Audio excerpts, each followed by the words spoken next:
আল্লাহ সুবহানাহু ওয়া তাআলা বলেন, ইয়া আইয়ুহাল্লাযীনা আমানু যকুরুল্লাহা যিকরান কাসীরা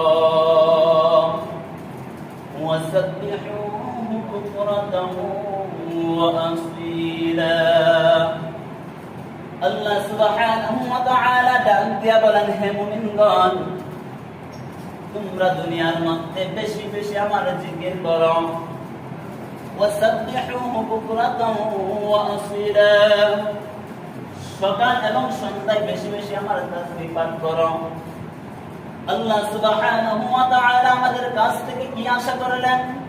হে মুমিনগণ, আদর করে বলতেছেন, হে মুমিনগণ, সন্তানকে বাবা যেমন ভাবে আদর করে বলে, হে বাবা, ভালো করে করবা, কারো কোনো ক্ষতি করবা না, কারো জিনিসের মধ্যে হাত দিবা না। সন্তানকে বাবা আদর করে বলে, বাবা দুনিয়ার মধ্যে চলাফেরা করবা, কারো হক মেরে খাইবা না, কারোর সাথে বেইনসাফি করবা না, ইনসাফ বজায় রেখে চলবা।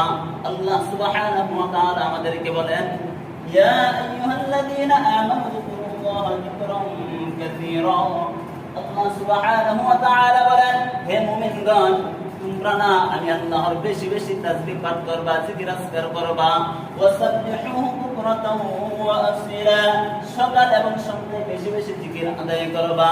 আল্লাহর হাবিব সাল্লাল্লাহু আলাইহি ওয়াসাল্লাম বলেন, ক্বালা an-নবী সাল্লাল্লাহু আলাইহি ওয়াসাল্লাম, লা ইয়াকউদু কওমুন ইয়াযকুরুনা আল্লাহ তাআলা ইল্লা হাফাতহুমুল মালায়েকা।